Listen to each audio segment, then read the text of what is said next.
जीवन में सफलता प्राप्त करने के उपाय के रूप में श्री जी महाराज ने बताया है।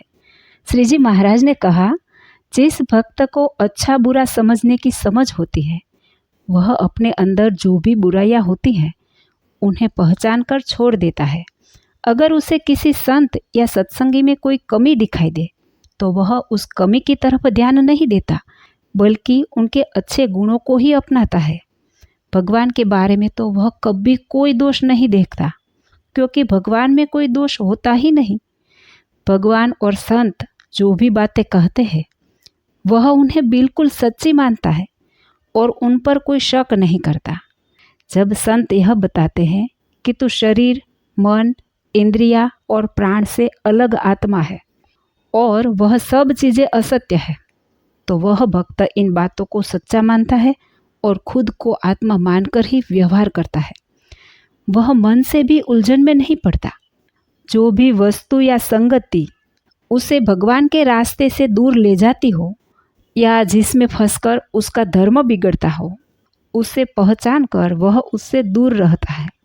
जो भी बात सही और सच्ची होती है उसे वह अपनाता है और जो उल्टी या गलत बात होती है उसे छोड़ देता है। ऐसे भक्त को समझदार और विवेकी कहा जाता है। इस पर एक कहानी, एक माँ के दो बेटे थे, अर्जुन और करण। माँ के कहने पर दोनों गांव के मंदिर में रोज सत्संग सुनने जाया करते थे। एक दिन सत्संग में एक महान संत आए।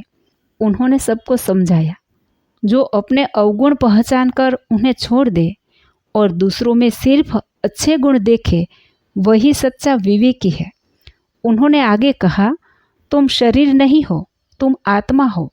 जो शरीर नष्ट हो जाता है और आत्मा सदा रहता है। और जो बात शास्त्रों में लिखी गई है और उसे संत कहे, उसे बिना शक किए स्वीकार करना चाहिए। अर्जुन को ये बात बहुत अच्छी लगी। उसने सोचा, मैं बहुत जल्दी गुस्सा हो जाता हूँ, यह मेरा अवगुण है, मुझे इसे छोड़ना है। उसने अपने मन में ठान लिया कि अब वह शांत रहेगा और सब में अच्छे गुण देखने की कोशिश करेगा। दूसरी ओर करण ने सोचा, संत ने जो कहा वह ठीक तो है, पर क्या सचमुच हम शरीर नहीं है? ये तो थोड़ा अजीब लगता है। उसके मन में संदेह आ गया और वह वचनों को पूरी तरह नहीं मान सका। वह संत थोड़ा कड़क स्वभाव का था। वह बच्चों को खूब अनुशासन में रखता था। करण को उनका व्यवहार पसंद नहीं आया।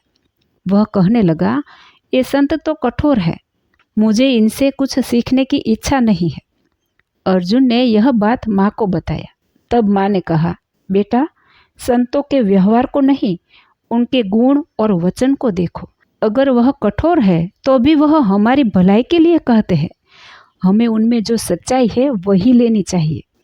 इस बात पर से हमें यह सीख मिलती है, जो अपने दोषों को छोड़ता है, दूसरों के गुणों को अपनाता है और भगवान व संतों की बातों को सच्चे मन से मानता है, वही सच्चा भक्त और विवेकी है और जीवन में सफलता प्राप्त कर सकता है।